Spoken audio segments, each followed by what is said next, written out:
Comunicación efectiva. Nos estamos comunicando todo el tiempo. La comunicación es la vía de entendimiento entre dos personas, entre el emisor y el receptor. El emisor lanza un mensaje que a saber si llega al receptor y de qué manera. Aunque parezca mentira, en este proceso complejo de comunicación hay muchas variables. Entre ellas, y las más importantes, son el emisor, el receptor y el mensaje que queremos dejar claro. El emisor y el receptor tienen ideas previas sobre el tema del que se está hablando. Por lo tanto, eso ayudará a que haya una percepción diferente del mensaje. Además, emisor y receptor tienen diferente personalidad, diferente forma de ser y de comprender las cosas. Además, también va a ayudar el grado de credibilidad, el atractivo que tenga la persona que emite y, por lo tanto, el receptor que va a seleccionar, según sus valores y sus creencias, del mensaje lo que le entiende y lo que le parece bien. Además, ¿cómo se da el mensaje? ¿Con qué palabras? ¿Con qué gestos? Si hay un grado de persuasión importante, ¿qué expresión verbal o no verbal utiliza el emisor? También importa el canal por el que se utiliza el mensaje. Puede ser vía WhatsApp o esa viva voz y en directo. Esto va a cambiar también el mensaje.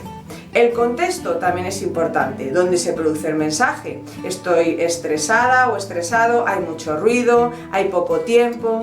Y por último, el feedback, es decir, la información de vuelta que ha entendido el receptor y qué mensaje utiliza a su vez para decírselo al emisor. ¡Ay, madre mía, qué difícil es esto! Es importantísimo tener un control sobre todos estos factores para que nuestro mensaje efectivamente y lo que queremos decir llegue al receptor de una manera total, 100% lo que queríamos decir.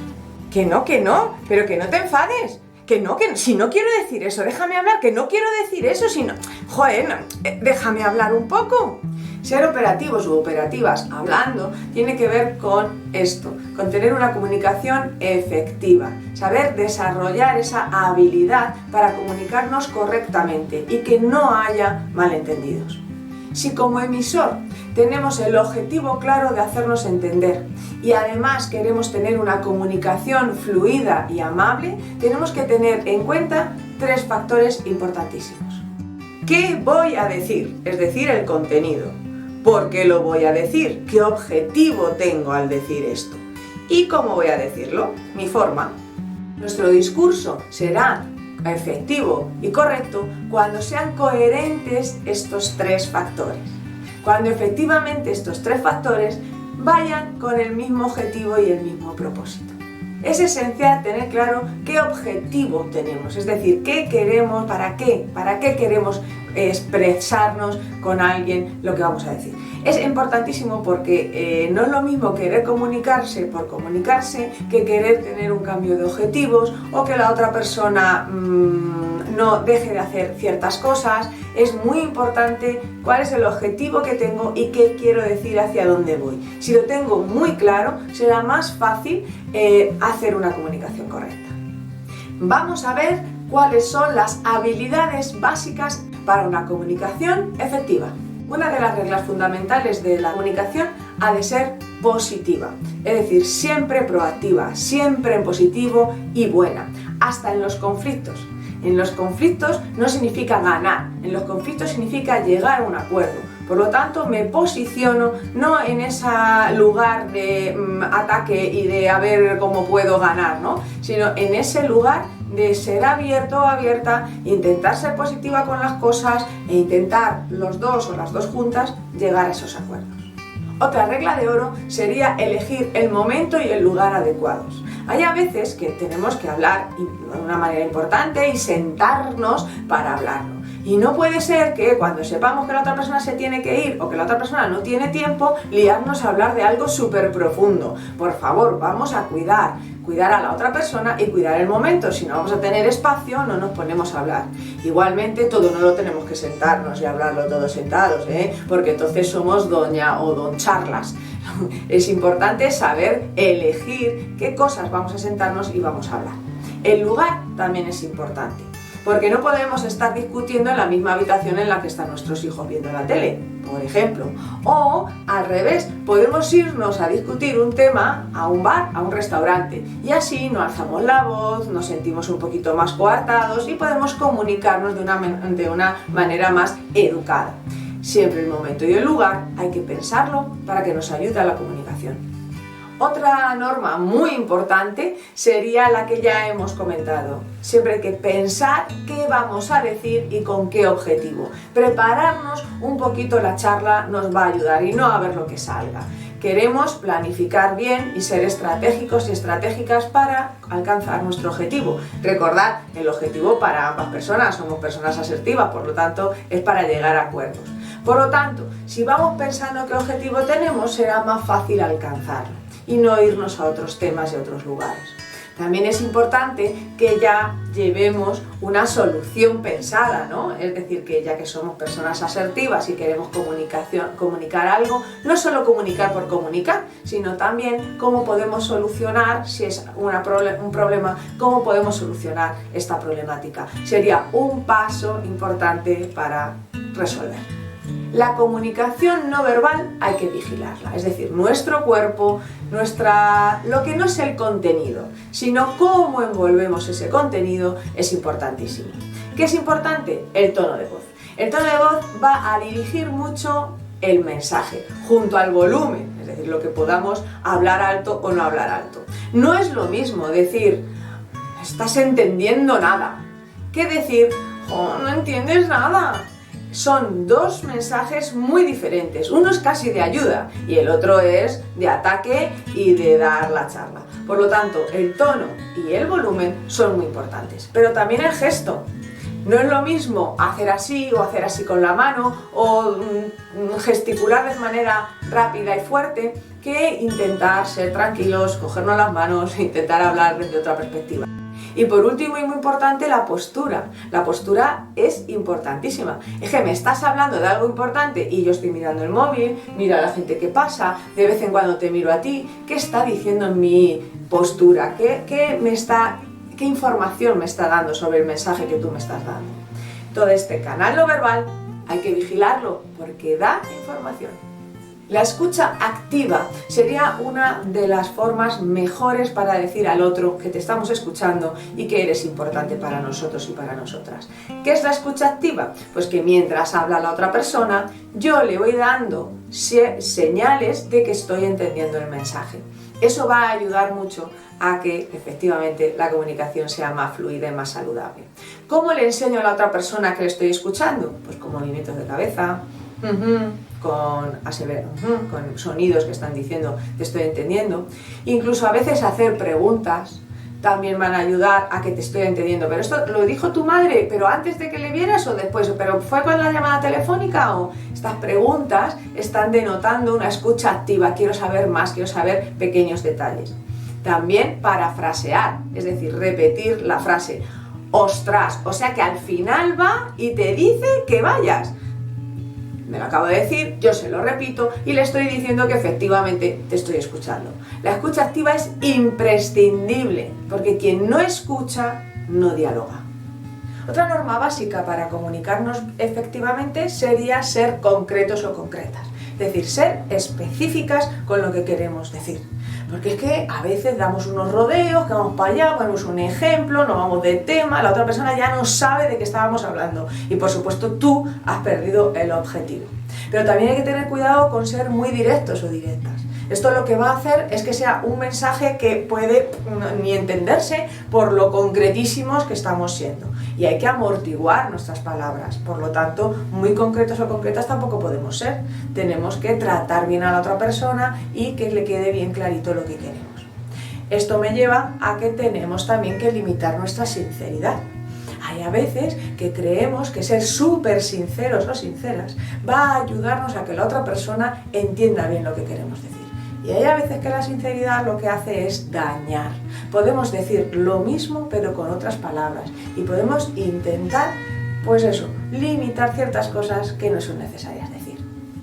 Esto nos ayuda un poco relacionado con el anterior norma, a no irnos de tema como una norma esencial. Si queremos hablar de ayer, ¿cómo me contestaste? Hablamos de ayer, ¿cómo me contestaste? No me lío con tu madre o me lío con tu amigo o con quien sea. No, quiero hablar de esto, entonces no me voy a ir de ese tema. Irse al pasado también sería irse de tema. Es decir, porque siempre haces lo mismo, porque el otro día, porque hace cuando te conocí, cuidado. Hablar del tema es en concreto lo que ha pasado o lo que queremos hablar y acordar, pero no es ni del pasado ni miles de temas que tengamos ahí que queramos hablar. ¿Y cómo elegimos? Porque quiero hablar de varias cosas. Entonces, ¿eso es irme de tema? ¿No es irme de tema? Pues tienes que elegir. Tienes que elegir solo un tema. Porque si no, a la otra persona, a la receptora, lo que vamos a hacer es liar. Así que escoge uno de los temas, el más importante, y ya hablaré otro día para hablar del otro. Los nunca, los siempre, bloquean también la comunicación. Esto es que siempre estás con lo mismo, o es que nunca me haces caso. Estos son generalidades y extremismos que no nos ayudan nada. Como he comentado, hay que hablar del tema en concreto, del aquí y del ahora, no irnos con estas palabras. También bloquea mucho otras actitudes que no nos ayudan nada, como es ser unos expertos y unos profesionales en el otro, saber lo que quieres decir, si ya sé lo que tú quieres decir, si ya sé tus intenciones. Este tipo de contenidos, este tipo de argumentaciones no nos van a ayudar a acercarnos a la otra persona, bloquea la comunicación. Igualmente que moralizar. ¿Y cómo eres capaz de decir eso? ¿Y cómo eres capaz? ¿No? Este tipo de cosas no ayudan nada, son bloqueantes de la comunicación. Otra norma importante tiene que ver con el tiempo de tu argumentación o de tu conversación. Hay que ser más o menos breve, porque hay que dejar que la otra persona hable. Se supone que deberíamos hablar el 50% de la comunicación, es decir, el 50% el otro o la otra y yo el otro 50%. Si hay un desequilibrio es que alguien no está contando lo que quiere decir, porque no le estamos dejando o estamos siendo demasiado impetuosos, impetuosas y no dejamos hablar. Por lo tanto, esto es importante. Es importante también no interrumpir, dejar que la otra persona termine su frase y luego nosotras o nosotros hablamos. Ya, pero es que la otra persona encadena y como no la interrumpa, vale, puedes interrumpir entonces, pero en general intenta no hacerlo. Y por último, también importante, los silencios. Tienes que aprovechar silencios, no pasa nada porque nos quedemos en silencio en una comunicación. Los silencios también nos ayudan a pensar, a colocarnos, entonces no tengamos miedo a los silencios, si existen, no pasa nada, luego seguimos hablando. De todas formas, hemos dicho ser breves, cuidado con estas conversaciones que duran horas y horas porque queremos dejar bien claro ciertas cosas. Cuidado con eso, porque ahí sí que perdemos todo tipo de normas y todo tipo de objetivos. Una comunicación no debería ser más de una hora, ya sea negativa, positiva o de lo que sea. No alarguemos conversaciones innecesariamente. Durante la comunicación tiene que haber una norma general que es ser flexibles, relativizar, intentar empatizar con la otra persona, no estar siempre en nuestra posición. Eso quiere decir que contactemos con al menos el 1% de razón que tenga la otra persona, porque algo de razón tiene que tener, por lo tanto eso nos va a ayudar a una comunicación más fluida. Y por supuesto responsabilizarnos de lo que la otra persona tiene razón, es decir, reconocer la verdad, es decir, la parte esa que es verdad y por supuesto ser capaces de pedir perdón. Pedir perdón muchas veces no significa rebajarnos, sino es reconocer. La otra persona seguramente también tiene que reconocer su parte, por lo tanto estamos en condiciones de igualdad. Normas importantísimas que me quedan por decir: no insultar, no faltar el respeto. Esto es importantísimo, no humillar, no atacar con cosas, porque todo eso no se queda en el aire, eso ha caído, eso ha hecho daño en la persona y luego la relación va a ser normalizada, otra vez nos vamos a ver y no va a pasar nada, entonces ¿qué hacemos con todo ese daño ya hecho? Por lo tanto, todo esto hay que tener cuidado. Se puede hablar de las emociones y se puede hablar de cómo nos sentimos, pero de una manera educada y cuidando a la otra persona, desde luego, nunca hacer daño a los demás, porque eso significa un estilo comunicativo agresivo. Madre mía del amor hermoso, cuánta norma, y me voy a acordar de todas esas normas, madre mía, esto es un lío y esto es muy artificial. no, tranqui, que esto es una habilidad entrenable. Comunicarse es una cuestión de aprendizaje. Por lo tanto, esto es hacerlo poco a poco, ser consciente de alguna norma e irla aplicando. Recordad que la comunicación es la ventana que tenemos para enseñarnos en el mundo quiénes somos. Por lo tanto, la comunicación, mejorarla, debería ser un objetivo vital para cada uno de nosotros y de nosotras. Y para finalizar, una frase de George Bernard Shaw, dramaturgo, crítico y polemista irlandés cuya influencia en el teatro, la cultura y la política occidental es innegable. El mayor problema de la comunicación es la ilusión de que se ha logrado. Recordad, nos vemos en el siguiente vídeo y no olvidéis suscribiros a mi canal. Si os ha gustado el vídeo, pulsad al like.